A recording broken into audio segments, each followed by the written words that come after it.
are the advocate on behalf of the new patient and the doctor, that everyone's going to get on the same page during that consultation so that you can come to a point of making a decision. That things end up getting communicated to the patient is more about the office than it is what's best for the patient. So yes, maybe you're using custom braces, or your doctor has a really high level status with an aligner brand, like whatever it is, but if that's being communicated to the patient, like, look at how awesome we are, that's not foreign about them. Where if you're asking them questions and understanding what their goals are, their wants and needs, and then solving that with the really cool innovation that your doctor has chosen to use, all of a sudden, your same-day commitments go through the roof. We don't need to tell our own stories about money. Like, maybe you were raised in a family that didn't talk about money. Maybe you personally believe that you shouldn't buy something unless you can't pay for it in full. And that's perfectly fine if your shopper wants to put minimum down and extend financing. It's not your bank account, it's not your decision. Okay, so give all options. What works for them may not work for you or align with your personal beliefs, but that's okay. It is your job to be a guide toward making a decision by providing them with all of their possible options. It's simply a jumping off point to identify with that person what affordability, what a low down, and what a low monthly payment means for them. Okay, it's an opportunity to ask questions. If we take a look at these, on the top one, length of treatment, clear and visible, and getting started right away are their primary concerns. But we're in an uncomfortable economy, and so higher cost of living and increased competition are absolutely affecting shopping. We know that. Like, statistically, people are calling 5 practices before, like, in their scheduling process. If you don't answer, they're just going on to the next. People don't have patience to leave a message and wait to get a call back. If that initial phone call isn't amazing, but the next one is, then maybe they don't even show up. So there's a lot that we need to do to kind of rise to the occasion to earn the privilege of meeting people face to face, and then earning the privilege of having them choose you over their other options to be their provider. So as a financial leader within your practice, time and efficiency matter. You are the manager of how you handle your time. So if you're templated to have a 60-minute consultation, but that appointment could finish in 45 minutes, finish it in 45 minutes. Hurry up, because that extra time is going to give you the ability to record videos, to follow up with people promptly, to do any number of other things. So when I'm meeting treatment coordinators and they're saying, I don't have time, then we need to look for ways to be more efficient, create time. In the room, raise your hand if you've ever thought or said out loud, I don't want to be pushy, I don't want to be salesy, I just want to help. No one? 3 of you? 5 of you? Here we go. There we go. Just all sorts of things that we do in human-to-human interactions to be polite or to be respectful, some of which is not appropriate in the context of your job. Because if they leave confused, if they leave with a lack of options and opportunity for getting started, you didn't do your job well enough. If they don't realize that you could split your down payment or extend monthly payments, if you don't ask them, what were you expecting? What does work for you if this doesn't?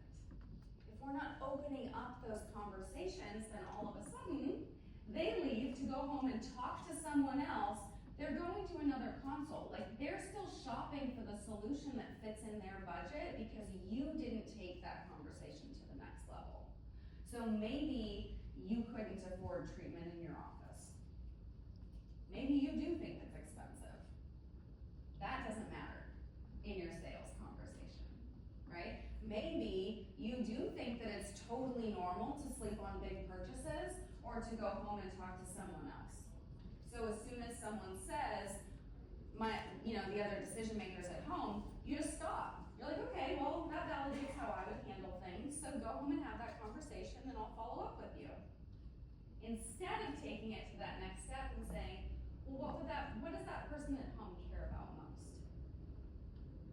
Because if you're not the advocate for helping that person who's sitting in your office become the treatment coordinator and sell the person at home, then they may not even be able to have a value-based conversation at home.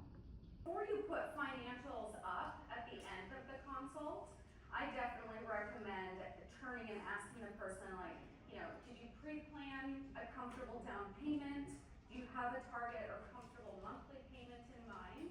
Because now you're showing them before you even put the money up that we're not going to tiptoe around about money.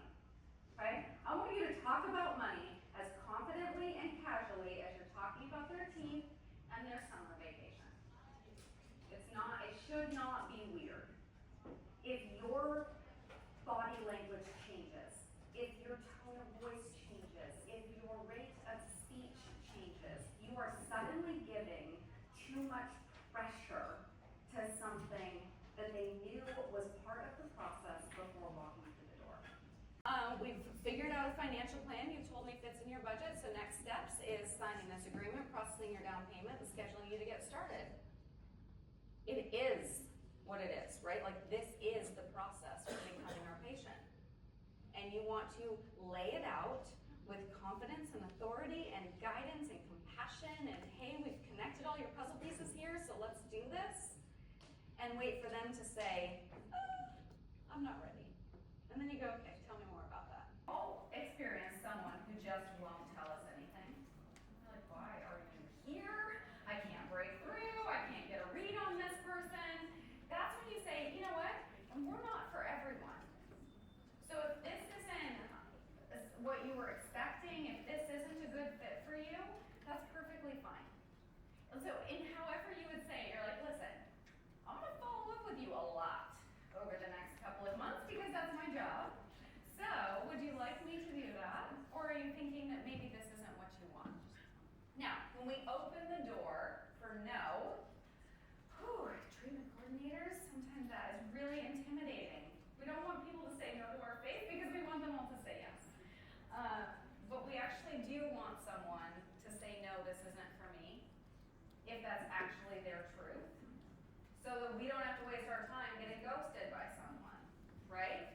Now, sometimes we also need to open up this avenue of conversation so that someone who is holding their cards very tight will finally say, no, that's not it.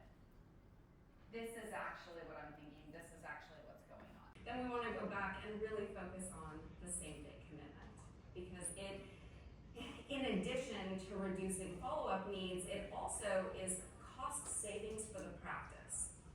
The amount of money invested to bring that lead through the door and then convert them into a buyer is less when they convert in the moment than when it extends beyond and you're putting more and more time and effort and energy into converting them.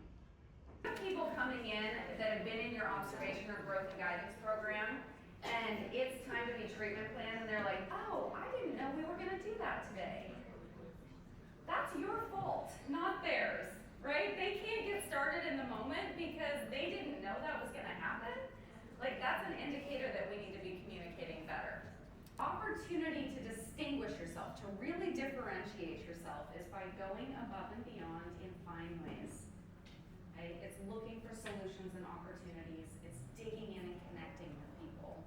And the reality is that if they are shopping for doctor-directed treatment and they don't pick you, they picked someone else.